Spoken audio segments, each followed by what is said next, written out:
अस्सलाम वालेकुम। आपको एक बार फिर से खुशामदीद करती हूँ मॉरिश कुजीन में। आज मैं बहुत ही बेसिक और क्लासिक रशियन सैलड की रेसिपी शेयर कर रही हूँ।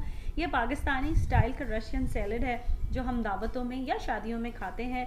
बहुत ही पुरानी ये रेसिपी है, बल्कि कहा जाए तो जब सबसे पहले मैंने सैलड बनाना सीखा था तो ये वो पहला सैलड था, इसकी रेसिपी मैंने सीखी थी। चलिए जल्दी से देखते हैं कि इस रेसिपी के लिए हमें क्या क्या चीज़ें दरकार हैं।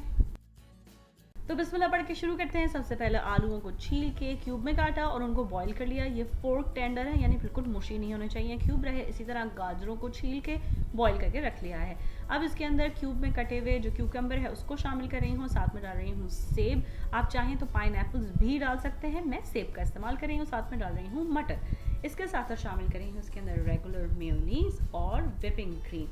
फिर इसको मैं सीजन करूँगी नमक, काली मिर्च का पाउडर और चीनी के साथ। बस यही तमाम अज्जा इसके लिए दरकार है। इसको अच्छे से मिक्स कीजिए, फ्रिज में रख के ठंडा कीजिए और फिर सर्व करते हुए इसके ऊपर उबले हुए अंडे आप लग चाहें तो अंदर चॉप करके भी मिक्स कर सकते हैं। मैं सिर्फ ऊपर ही रखती हूँ ताकि उससे जो सैलड की शेल्फ लाइफ है बढ़ जाती है। इस तरह यह मज़ेदार सा रशियन सैलड तैयार हो चुका है। इसको खूब ठंडा करके सर्व कीजिए।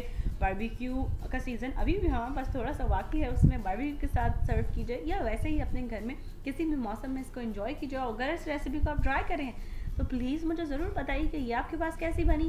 कुछ और सीखना चाहते हैं तो वो भी ज़रूर बताइए। मेरी रेसिपीज़ को पसंद करने का और उनको सराहने का बहुत शुक्रिया। अल्लाह हाफ़िज़। अगर आपको ये रेसिपी अच्छी लगी तो इन लिंक्स पर ज़रूर क्लिक कीजिए ऐसी और बहुत सी मज़ेदार रेसिपीज़ के लिए।